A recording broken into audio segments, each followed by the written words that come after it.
What's up, everybody? This is Trey Biddy with HawgSports.com, HAWGsports.com.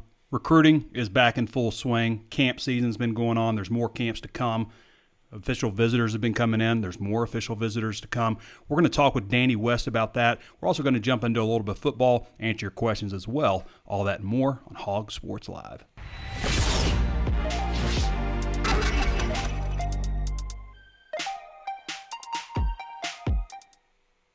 And before we get started, I just want to mention today's the last day that we're doing our 2 months for $1 offer. Some of you may not know that that's going on, but it's a great, easy entry way to get into Hog Sports at a low cost. It's just, it's 50 cents a month. 50 cents a month over these next 2 months. You can decide if you want to keep it. You're going to want to keep it because you're going to like the recruiting stuff that we bring. And we're going to jump into Danny West here real quick. But 2 months for $1, that's less than 2 cents a day for insider access to the number one recruiting Razorback coverage site out there anywhere. You're going to like what you find. 2 months for $1 right now at Hog Sports. All right. For those of you who aren't familiar with Danny West, let me tell you something. I finally fixed his profile. It's got at Danny West 247. It's the off season. I said I'd get around to it. Finally did. So you can follow Danny at Danny West 247 on Twitter. Danny, how you doing, brother? Trey Biddy, what's going on? Oh, not much. I was just letting everybody know that recruiting is back, and you're the guy to lead us there. Camp season, they just had, how many camps did they have last week? 3? Oh, no. I think they were up to around 7 last week. Yeah. I mean, when you count some of the double-ups, like Sunday, of course, you had 2. So 6, 7, somewhere in that range. 6 or 7 camps, and camps aren't the same as it used to be, Danny. Used to, like, a lot of in-state guys would come in, and you'd expect a lot of offers to go out. Now, some offers have gone out, but it used to be like you come to camp and you earn an offer. But now with recruiting moved up so much earlier, players or recruits taking official visits earlier, getting offered earlier. Now it's more like way down the line, guys, like class of 2024 and stuff like that. So I guess just give us a synopsis of some of the things that happened at camp and, some of the guys that we can look out for. Sure. Yeah, no, it's been busy. You brought up a good point there. Richard and I were talking about it at one of the many camps this past week. But, if you're a kid right now in the 2022 class, and you might want that Arkansas offer, but you've got a whole bunch of other schools coming out of COVID that have already offered you. Like if you're in Dallas and you've got TCU and Baylor that have already offered based on nothing more than your huddle film, like why take that trip, right? So I do think they're running into some of that. It's tough to get kids on campus coming out of COVID because so many of these guys just want to go on an unofficial visit or an official visit weekend at this point. They don't want to go run around in 98 degrees if they don't have to, right? So good point by you there, but boy, it's been busy. I mean, as I said there, several camps in the span of a week and still not done yet. Going to have a couple more to wrap it up later this week, but just talking about some of the new offers for the 22 class, which is what most people care about at this point. I think the wide receiver group is really interesting at this point. Obviously, you've got Quincy McAdoo, another in-state offer is out to Charles Nimrod up here at Bentonville. But yesterday, you missed out on a big one. C.J. Smith out of Orlando, Florida. Bishop Moore, he committed to Florida, which is not all that surprising, right? I think everybody knew they'd be the team to beat. But at the same time, Arkansas started feeling pretty good about things coming out of his official visit here a couple of weeks ago. Isaiah Satania right here in Fayetteville decommitted from A&M last week. People automatically assume, here's our second shot. We're probably going to get him now. I'm still not sure that's the case, buddy. I think LSU, USC, Oregon, there's going to be all 3 of those will be tough to beat. So what do? You bring in Robert Spears Jennings out of Broken Arrow, Oklahoma. They brought him in for a workout and offered the guy. He's 6'2", 195, ran a 4.5 at camp, a 4.12 shuttle, really impressive at that size.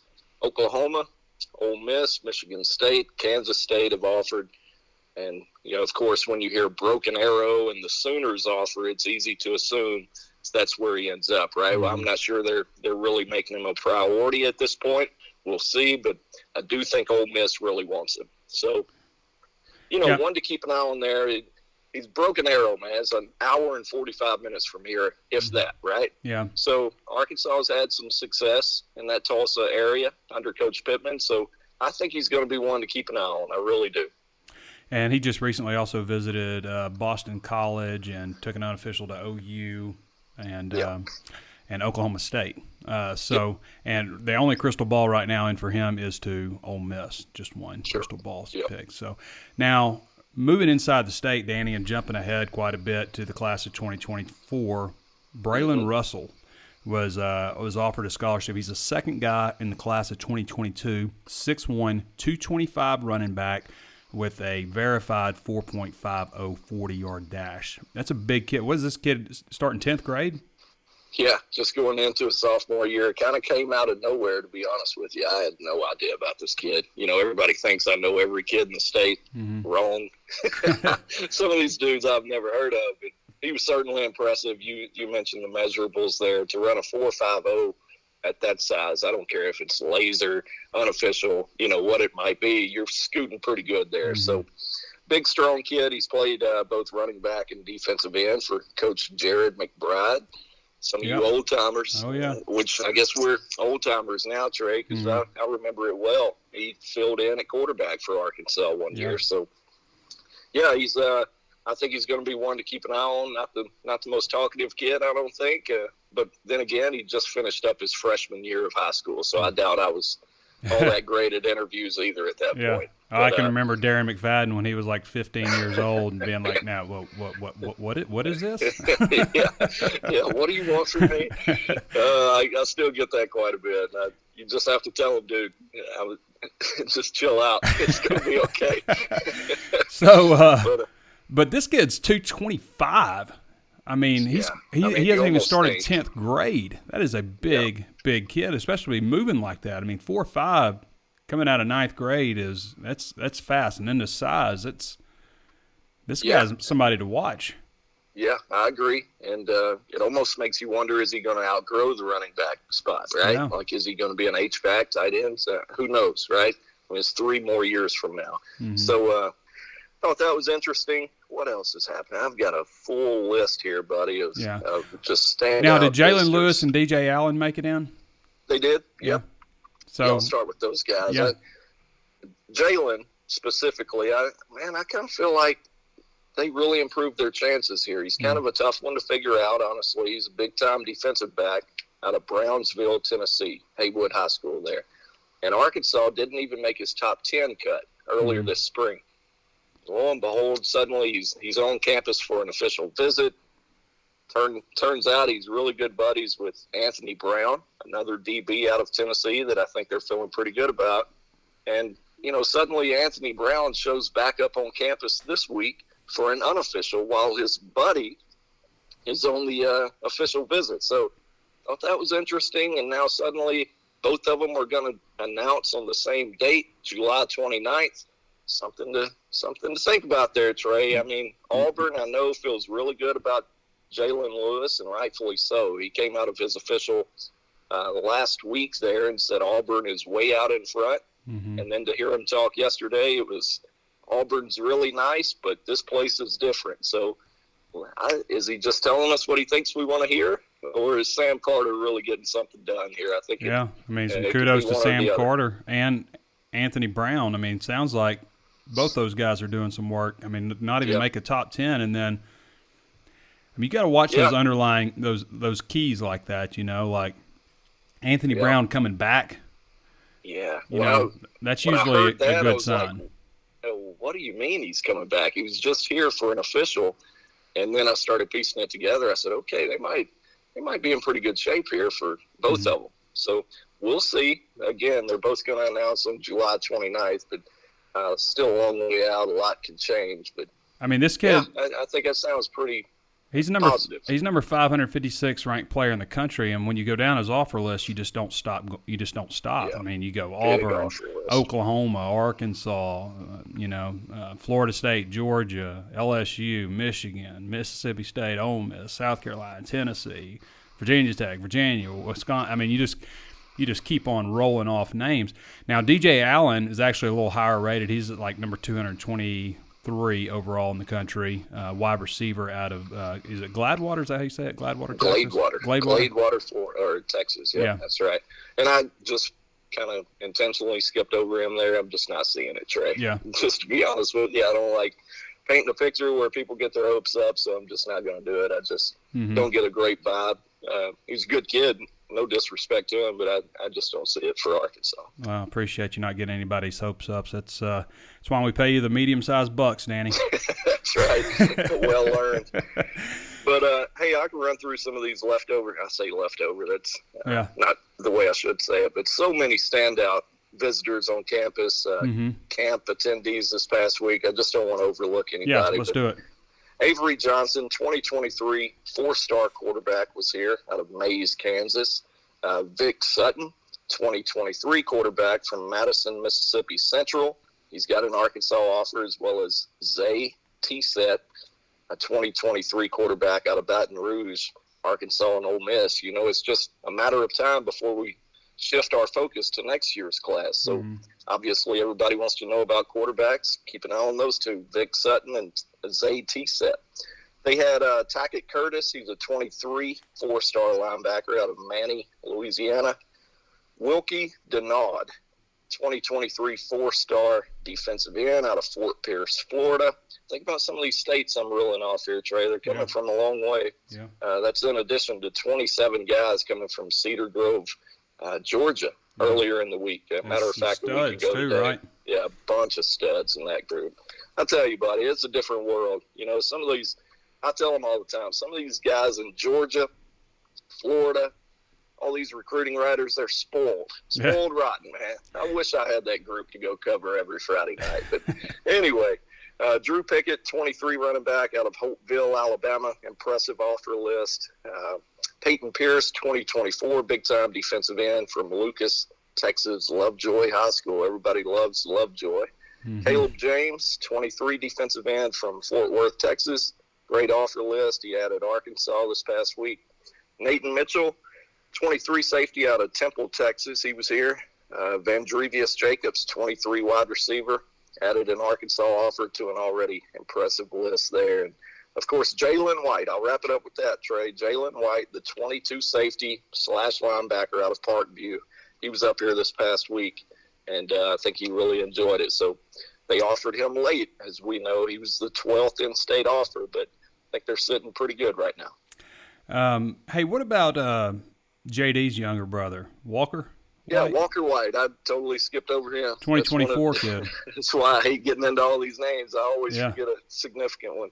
Yeah, dude. I mean, I wish you had seen him, to be honest with you. He's one of those guys that you would have identified immediately based on how he looks. Yeah. You know, I mean, he's well put together. I've seen him before. The guy going into his sophomore year. I think he's really going to have a shot. So a couple of early offers there for Walker. Just a great family, good, smart kid. Wouldn't shock me if at some point Arkansas makes a move there. Yeah. Well, for those who don't know the connection, his grandfather is John Reese.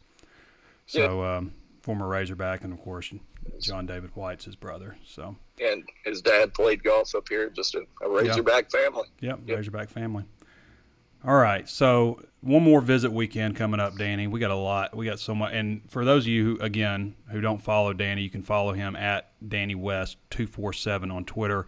And take advantage of this 2 months for $1. I mean, it's 50 cents. 50 cents a month. I mean, not bad. That's a great entry point. Like, if you've ever wondered, like, well, what are they talking about over there? Why is HawgSports, I mean, I don't want to brag about us, but Danny, I mean, Arkansas shouldn't be one of the top 10 largest sites in the 24/7 Sports Network, but we are.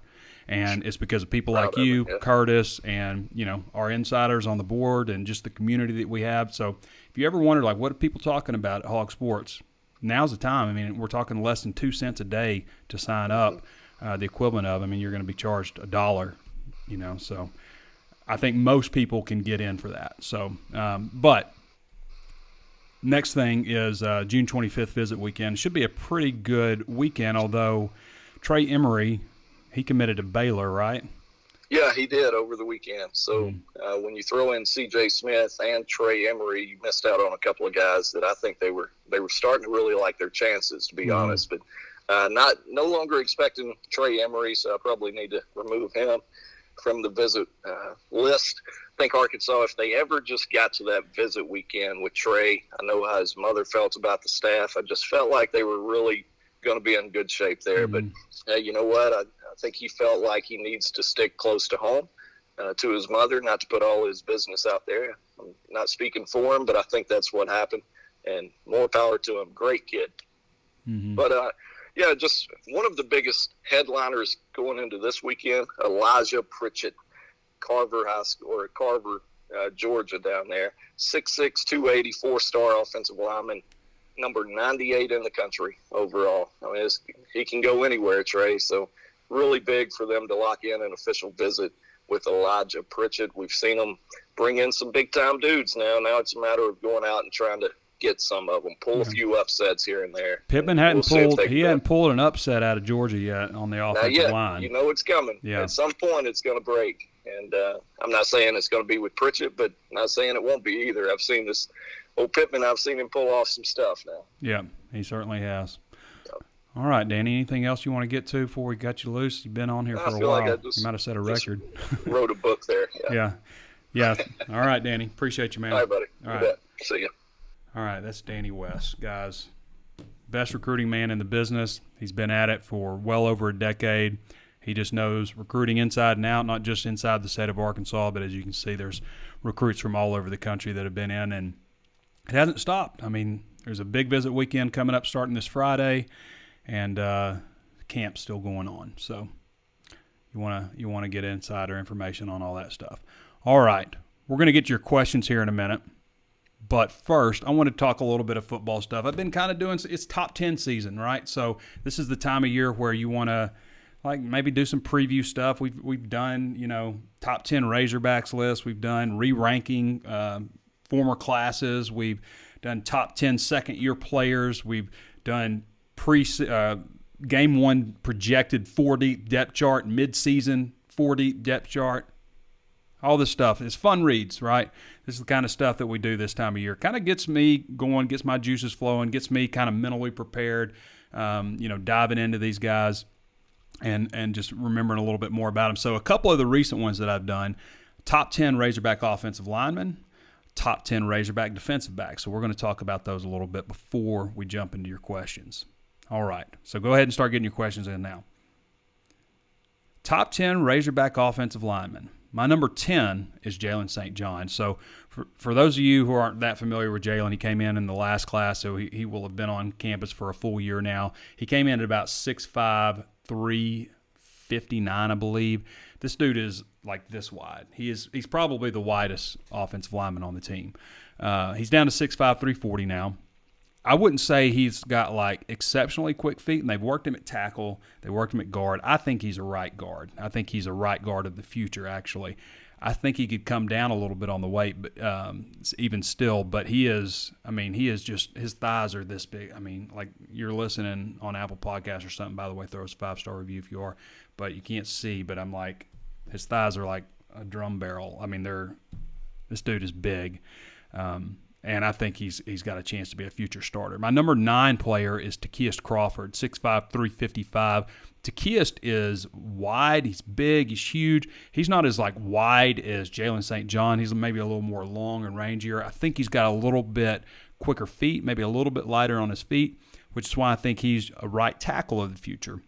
And I think Takiest is a guy that we could see steal a few reps from Dalton Wagner this year, who's a redshirt senior. So Takiest Crawford is my number 9 guy. Obviously, people were worried about his academics. He was a 4-star recruit. People backed off of him. He landed at Charlotte, played for them, started some games for them last year. So he's listed as a sophomore now. Not any disrespect to Charlotte, but he's a little bit better than Charlotte. And I think that he's a guy that'll start for Arkansas by 2022 at right tackle. Marcus Henderson, number 8, left tackle of the future. Now, Marcus Henderson, he's had an interesting weight journey because he was well over 300 pounds as a junior, dropped down to 300 as a senior, came to Arkansas, played at 284 last year while splitting time at tight end. Now he's up to 295, and he's still the lightest scholarship offensive lineman. By the time he's asked to start in 2022, he's going to back up Myron Cunningham this year. By the time he's asked to start, he'll be 315 or so. But kind of taking it off, putting it back on the right way kind of situation. But he's probably the most athletic out of all of them. He's got the quickest feet. He's a left tackle. And they're grooming him. It's pretty obvious they're grooming him to be the left tackle of the future. Now, the red-white scrimmage, he started at right tackle due to injuries and stuff. I thought he played pretty well against Dorian Gerald, who is a 6-year senior, on passing downs. On running downs, Dorian taught him a thing or two, just to put it lightly. Dorian definitely got the best of him. But, again, quite a difference in those players' age and experience. But Marcus Henderson definitely got to watch for the future. So you kind of got these like younger guys that are like a lot of promise, a lot of talent, a lot of high ceilings. Like those three guys I just mentioned, we might, if we were just doing like potential, upside, ceiling, might put those guys somewhere in the top 5. Probably would. Now, Bo Limmer's a guy, number 7, that I would keep an eye on, 6'5", 300, offensive lineman. He started out the year last year at right guard. Very strong player. Ran into an injury about the time Ty Clary also came back from injury, and then Ty Clary took over from that spot. Ty Clary was, unchallenged. I mean, not unchallenged. I don't want to say it like that, but he went wire to wire as a starting right guard, and we'll get to Ty Clary here in a minute. But Bo Limmer, he'll have something to say in who starts at right guard. It's not just going to quit battling in fall camp, so keep an eye on him, and also for the future. He's still just a redshirt sophomore, and technically, he's got more time than that because last year was forgiven. My number 6 player is Brady Latham. Now, Latham is a guy that isn't, he wasn't in the starting lineup because he's massively huge and because he's massively strong. He's not really either of those things. I mean, he's bigger than most people, but SEC offensive lineman-wise, he's there because of his work ethic, because he understands leverage, because of his technique. Okay, but he was passed over by Luke Jones this year in the spring. Luke Jones spent most of the time with the starting group in the spring. Now, Brady Latham beat out Luke Jones all of last season, started all the games last season, but in the spring it was Luke Jones. So that battle is going to continue, I think. I think that's just going to, obviously make both players better. So keep an eye on that battle. And I've got number 5, Dalton Wagner, 6'9", 325, starting right tackle. Now, Dalton's had an interesting career. He was a well-regarded recruit. Noah Gatlin was going to be the starting right tackle back in 2018, and Gatlin went down with an injury, and Dalton ended up starting the whole season. And then last year, Gatlin came back healthy, started off starting. We didn't even see Dalton Wagner until Gatlin got hurt, and then Wagner took over that spot. So, but Dalton's been a good player for him. We don't hear his name talked about a whole lot in terms of like NFL future and stuff like that, but he's a guy that is a good player. And as I said, I think we could see him like give up a few snaps here and there to Keis Crawford on the right side. Luke Jones, number 4. We talked about him just a moment ago. Now, Luke was at PA, was committed to Arkansas, decommitted. This was when Chad Morris was there. Went to Notre Dame. I believe his offensive line coach left after he signed, or pretty close to around when he was signing. Anyway, he transferred back to Arkansas, sat out, played some last year. I think he started a couple games. I remember him in the Missouri game playing quite a bit, actually. But in the spring, I don't know that he started out as a starting left guard, but for most of the spring, he was the starter at left guard. And he's got a lot of potential, too. So that's a battle to keep an eye on. Really, I say these 4 guards, Ty Clary, Luke Jones, Brady Latham, and who am I leaving out? Bo Limmer. Those 4 guards for this year are guys to watch. And also keep an eye on Jalen St. John. He's younger, but to me, those 4 I see them battling it out this year. Ty Clary at number 3. Now, here's the thing that sucks about Ty. He doesn't get the credit that he deserves because, first of all, he's a Fayetteville kid. He came to Arkansas without a scholarship. He was a blue shirt, promised a scholarship the next semester. Despite that, he started his first game as a Razorback. And I think he started 4 games his true freshman year as a guy that nobody had even heard of, a 2-star. Okay? This guy should be celebrated a lot more, but all anybody talks about is snaps. He wasn't very good at getting the snaps back, and he wasn't. And, last year he spent time working at guard, working at backup center, and I really like what Pittman did in terms of leaving him at right guard to focus there. You're no longer a center. You're no longer the backup center. That's gone to Shane Clennon. You are the starting right guard or in a battle at right guard, and that's it. I think that's a good situation to put Ty Clary in. He's a senior. I guess is Ty a second-time senior? But anyway, this guy should be celebrated a little bit more than he is. Myron Cunningham, number 2, 6'6", 330. Everybody thought Myron Cunningham was going to Oklahoma, but he ended up signing with Arkansas and was 290 pounds, played at 290. And then, Pittman comes in and suddenly he gets at 325. I mean, it was almost no time. He's at 330 now, so he's like 40 pounds heavier than he was when he first arrived. He's got a potential on the next level. I do think it was a smart move by him to come back for another year under Pittman and also to carry 40 pounds a little bit longer. I've said this before. I like offensive linemen you bring in and you shed the weight off of them. Now, it's not always like that. Like Frank Ragnow had to add a lot of weight when he got to Arkansas. But to me, it makes more sense. You got a guy who's big, who's been carrying weight, who's, say, 350. We're going to take him down to 320. We're going to get his weight down a little bit. I would think that you would still feel very strong, but also lighter on your feet. So I think with him, carrying that weight around for another year is just going to make him that much better. Number 1 is Ricky Stromberg, who is everything a collegiate center should be, in my opinion. He's got the dedication.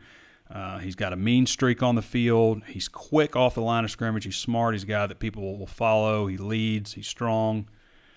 He's got a lot of potential, and I think that he's got potential to play on the next level. I know the coaches love him. His weight has been a journey. I mean, if it's anybody else, they're like, this guy's got a weight issue. But he was up over 330 as a junior in high school. He had like the highest vertical leap out of anybody in the country that was 280 pounds, even weighing like over 300. He dropped down to 280 his senior year. He dropped down to 267 at Arkansas when he enrolled. He got back up to 279. He started, I think, every game but one as a true freshman, and now he's 316. And that's another thing. I thought maybe last year he was a little bit too swollen, kind of bloated looking, just a little bit too round. And I don't think that anymore since I saw him in the spring. And he's still carrying the same weight. So to me, that means he's probably moved it around. I mean, muscle weighs more than fat. So I think that he's probably at a good weight and is carrying it a lot better this year. So I look for big things out of him. All right. And I always add a bonus. My bonus guy is Terry Wells, 6'4", 306, a guy that I think can play tackle on this level. But he's a high school coming out of high school. He's already on campus, but he's a guy that has a lot of potential too. 4-star prospect by 24/7 Sports, 3-star by Rivals and ESPN, number 1 player in the state by Rivals, number 2 by 24/7 and ESPN. So that's my top 10 plus a bonus. All right, shifting over to defensive backs. I'll do this with some other position groups, but these large groups are kind of easy and fun to do. So my number 10 defensive back is Ja'Cory Turner, 6'2", 197, backup nickelback to Greg Brooks. He's a redshirt freshman who did not play last year, but I do think as a guy that's 6'2", 197 pounds, he's a guy that maybe you need a little more bulk on a certain down because we don't see like any 4-3 stuff with Arkansas right now. So if you need a little more bulk, maybe he's a guy you turn to. He's almost 200 pounds, 6'2", a little bit bigger than Greg Brooks, although Greg Brooks packs a punch now at 5'11", 188. So Ja'Cory Turner is my number 10. My number 9 is Ladarius Bishop. Now, Ladarius is a redshirt junior, regarded by some as like one of the elite fastest guys on the team. Probably going to back up Monteric Brown over on the right cornerback spot, but he's a guy that's played in 22 games. He only has 4 starts, though, through his career and, been on campus for a while now. So, But he's a guy that's helped him for sure. Kari Johnson I have at number 8, and I think Kari could end up being higher on this list. I think he can push for a starting spot at left cornerback where Hudson Clark is. But played 9 games last year, started against Auburn as a true freshman. He was a guy that was pretty late on the recruiting scene just because he came from Suffield Academy in Connecticut, originally from Boston, and just wasn't very highly recruited, and then suddenly Arkansas offers, and then Georgia offers, but he ended up sticking with Arkansas. Hudson Clark is my number 7, 6'2", 180. Now, the thing with Hudson, really nice instincts, long, rangy cornerback. I was impressed with what I saw with him from a leadership standpoint in the spring, being very vocal and stuff. Former walk-on, obviously, who went from a guy nobody knew to a guy everyone in the state of Arkansas knows. Everybody knows Hudson Clark. 3 interceptions against Ole Miss. I mean, you don't do that without good instincts. The problem is, if his instincts are wrong, then we have noticed his recovery speed has come into question. Like if he jumps on something and it's a double move, we've seen him get beat pretty good. So he's got to get better at that. But he went wire to wire in the spring as a starting left cornerback. Even though, Kari Johnson's there, Devin Bush is there, Ladarius Bishop's there, he still was the starter throughout. So keep that in mind. But it does seem like a lot of people look for his replacement. But he's been a good player. Arkansas didn't win that Ole Miss game without him, so keep that in mind. Miles Slusher, 6', 196. There's another guy that can push at cornerback or at safety. I say he's maybe the only guy that's probably pushing at those spots. But I thought he had a great spring. I think he could possibly help in the return game as well. But I look for him to push out somebody by midseason. I really think that he's got a ton of potential. I always say I hate true freshmen safeties because they always do something colossal that cost you so badly in a game. Miles Slusher, I don't remember that happening. I just think he's got a lot of potential. Very highly regarded player, 4-star prospect, number 5 ranked safety in the country on 24/7 Sports. So look out for Miles Slusher. Simeon Blair is number 5, 5'10", 207. Been on scholarship a couple years now, originally from Pine Bluff. He went wire to wire in the spring, and not just like in the 3 safety look, but in the 2 safety look. I mean, he's one of the top 2 safeties. He's the second safety behind Jalen Catalon. Catalon's obviously number 1. But, Joe Fouché didn't beat him out. Slusher didn't beat him out. If you ask any defensive back on the team, hey, who's looking good right now, Blair will be one of the first names out of their mouths. If it's not, the first, it's probably the second or third name out of their mouths. So Blair, 5'10", 207. Got to keep an eye on. Now, he started the first couple of games at boundary safety, and then Fouché came in and pushed him out, who I've got Fouché at 4. I just think that Fouché, coming off that shoulder injury, he's going to be a guy that we're going to see a lot of. Now, look at this. So, first of all, shoulder injury has been a problem at Arkansas. I don't know why. It's like when Brett Bielema was at Arkansas, everybody hurt their foot, and now everybody's hurting their shoulder. So, Fouché, I think he was like 199 his first year. Now, he's hurt his shoulder and hasn't been able to lift heavy weights and dropped down to 188 last year. So, obviously, I think that probably affected him in terms of being a good tackler, not only because he's got a bump shoulder, but he's a little lighter. He's up to 206 now. Okay, that's 18 pounds increase because he's been able to lift heavy weights and stuff. He was SEC Co-Defensive Player of the Week coming off the bench against Mississippi State when he made 2 interceptions. That was a great game for Arkansas, great game for Arkansas's defense. But Fouché, he's a guy that likes to talk, and I don't just mean on the field, but like you can get a great interview out of Fouché, so I appreciate that out of him. Seems well-liked by his teammates, and he's a senior now. So keep an eye on Joe Fouché. He's my number 4 defensive back. My number 3 is Greg Brooks Jr., 5'11", 188. Greg Brooks was listed at 185 as a freshman in, what year was that? 19, I guess. So he's listed at 185 as a freshman, starts all 12 games. He was not 185. He was probably more like 155 or something. I mean, he was light and was a real liability on running downs, got picked on in the passing game, and I actually thought maybe this guy needs to be looked at cornerback. But he comes back, and when I saw him for fall camp last year, I was thinking, man, he looks like he is filled out. And he's up to 188, and that's a legit 188 now. And I thought last year he was strong in the running game. It's a tricky position playing that slot, that nickel spot, because you got to be able to cover a quick slot receiver, but you also got to be able to take on blockers from the screen game, and you got to be able to, to tackle when a running back's coming at you. I mean, it's a tough role to play, but I thought he was really undervalued last year, and I look for him to build on that this year. But Greg Brooks, obviously, he's a good player for Arkansas. I've got him at number 3. Number 2 is Monteric Brown. Now, Monteric's a little bit different than Joe Fouché. You can't get much out of him. Sometimes, I think his only interview we had him lined up for the spring, he just skipped out on it. So he didn't really talk to the press too much, but he does a lot of talking on the field. I think that he's got potential at the next level. I think he's got good size. He's a really strong tackler out on the island. You don't see him miss many tackles. That's probably his safety background coming into play. I think he's got good cover skills, quick, rangy. I think that he's maybe got potential to play on the next level. We'll see. But keep an eye out for Monteric Brown. It seems like the only time anybody brings him up is when he gives up a play, which is going to happen in college football these days. But maybe nobody talks about him too much because he keeps his side pretty quiet overall. Number 1's obviously Jalen Catalon. Even though he only played in 10 games, got injected from 2 of them for targeting. He had one of the best seasons for a defensive back in the history of the SEC, and was a Football Writers Association freshman All-American, AP first-team All-SEC, coach's second-team All-SEC, 99 tackles, 3 interceptions, 4 PBUs. He's the best safety Arkansas has had since Kenny Hamlin, and maybe the best since Atwater. I think he's that good. Everybody's a big Jalen Catalon fan. Find somebody who's not a Jalen Catalon fan. Can't be done.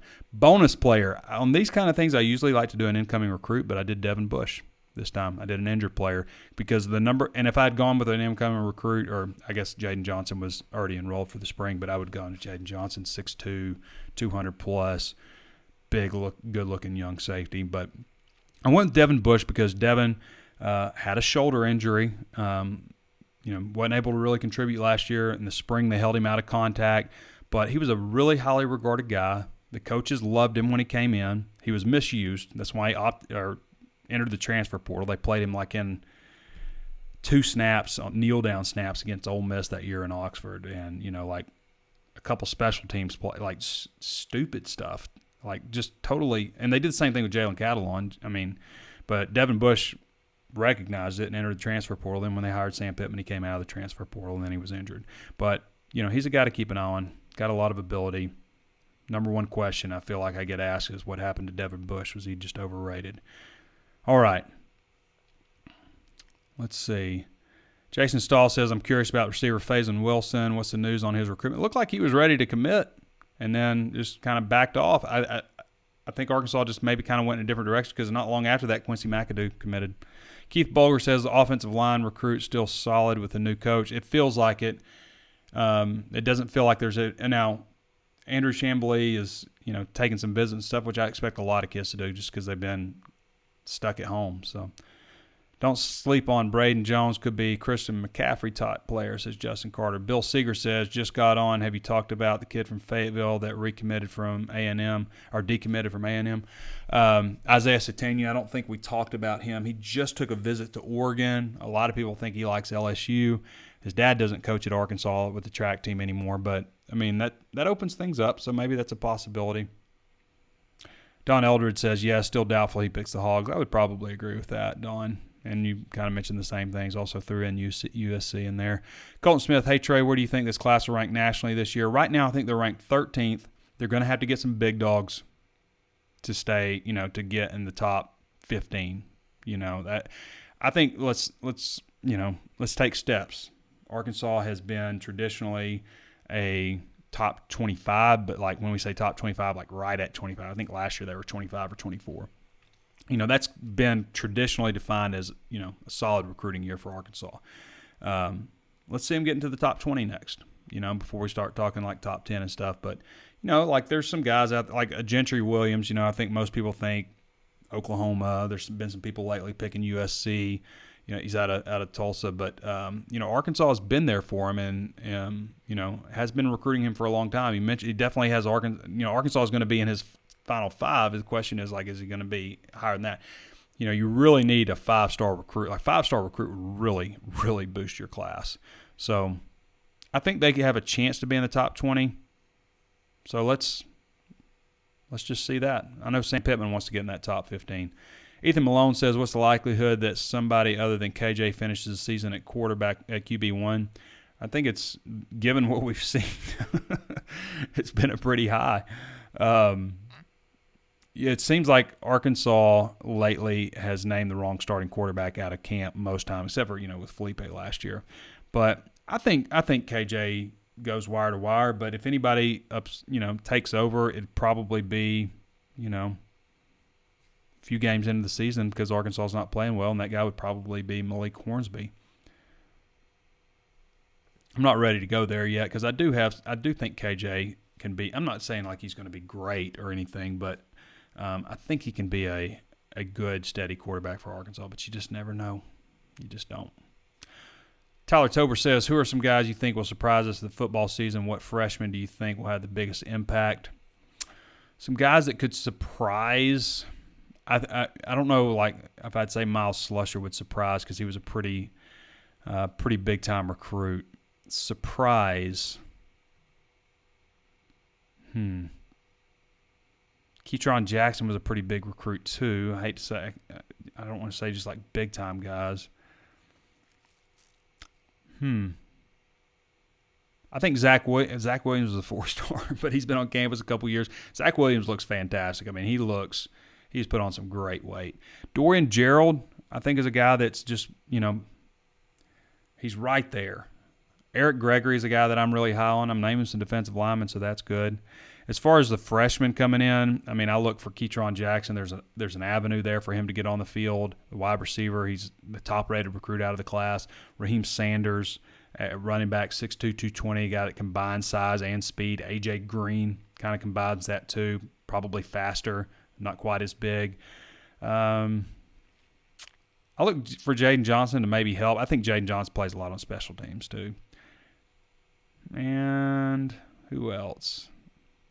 I might cap it at that. I could see Keon Parker maybe getting some action. Bryce Stevens is certainly very fast at wide receiver. Maybe he surprises. But I would probably say most of the guys are skill guys. Keytron Jackson, Raheem Sanders, A.J. Green, probably those guys.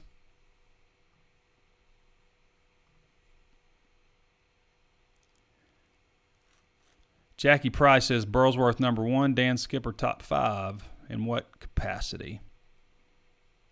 Amanda Newman says Bill Seeger, hello, how are you doing? This may be interesting. This may be some spam from Amanda Newman. Tyler Tober says, what's your stance on the proposed 12-team playoff? I think that's probably Arkansas's best chance to ever win a national championship. I'm not saying like it's going to happen anytime soon, but, how bad would it stink to like be in Texas A&M situation last year and just get snubbed? So, because they wanted to get Notre Dame in. So, I don't hate the 12-team. I'll say this, you get to about 6 teams and it's like somebody did this list of the 12 teams that would have made the playoffs last year, and you start getting down to, Coastal Carolina, Iowa State, I think Indiana was in there or something. Not any disrespect on those teams, but to me, there were probably only 5 teams last year that really had a legitimate case to get in, maybe 6. I would say probably 6 is probably more realistic, but it sounds like 12 is the number. Wesley Harris says toughest schedule per usual. How do you see us doing against teams in the SEC who just hired a new head coach / pandemic coach hire? So it's brutal again. It's always brutal. It's not as brutal as it was last year, but it's still brutal. Mississippi State comes to Fayetteville. Auburn comes to Fayetteville. Missouri comes to Fayetteville. Those are 3 that obviously jump out. Texas A&M, Arkansas is the home team in Arlington, so they only get the 3 games. Texas is a possibility. There's a team that hired a new coach, new quarterback. It's in Fayetteville, second game. They play Louisiana first game, so that's not a team that they can overlook at all. So I would say those 4 are good places to start in terms of Power 5 opponents. And you'd like to think they win the other 3 non-conference games. So you got to go at Alabama. You got to go at LSU. I didn't think LSU was very good last year. I think if Arkansas had had their defensive linemen in place, then they would have beaten LSU. But you got to go at LSU, at Alabama, at Ole Miss. Who am I leaving out? At Georgia. Whew. It's a tough road slate. Lauren Moore says, when does SEC Media Day start? I believe it's the 19th through the 21st or 22. 19th through the 22nd of July. And then camp usually starts around August 1st. Jackie Price says, John Stephen Jones, ? I don't know that John Stephen is ever going to be a starter at Arkansas, but he's a guy that's, he doesn't have a whole lot of size, and that's the main thing holding him back, and his arm isn't really very strong. Does he know where to go to the ball? Yes. Does he know the offense? Yes, because he helped the team in other capacity. Yeah, practice, locker room, leadership, all of those things. I just don't know that he's going to take out KJ or Malik or Lucas Coley or Cade Renfro. Jackie Price says Sam Pittman wins 10 games by 4th season. Hope you're right, Jackie, and we're going to leave it at that on a high note. I want to thank all you guys for joining us. I want to thank Danny West also. And one more time, guys, 2 months for $1. If you've ever been looking for an entry into HawgSports, do it for 2 cents a day, 50 cents a month. It's a great deal. And then, you know what? Football season will be right here, and you can decide if you want to keep it then. You're going to want to.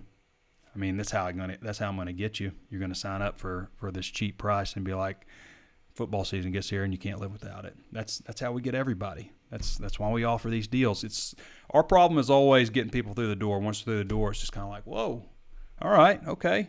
So come through the door, join us. You have till 10:59 p.m. tonight, Central Daylight Time. Tonight is, for those listening, in case you're listening later, it's June 21st. It's Monday, 2021. So sign up 2 months for $1 at HawgSports.com, HawgSports.com. There's no promo code or anything like that. Throw us that 5-star review on Apple Podcasts. All right, thanks, Danny, for joining us. Appreciate all you guys for your questions. We won't have the show next week. I'll be off next week, but we'll come back with you. And we're actually going to have a little bit of a different setup here. A little bit different studio setup. So still the same great quality. All right, everybody, thanks for joining us. This has been Trey Biddy with HawgSports.com, and we'll catch you next time.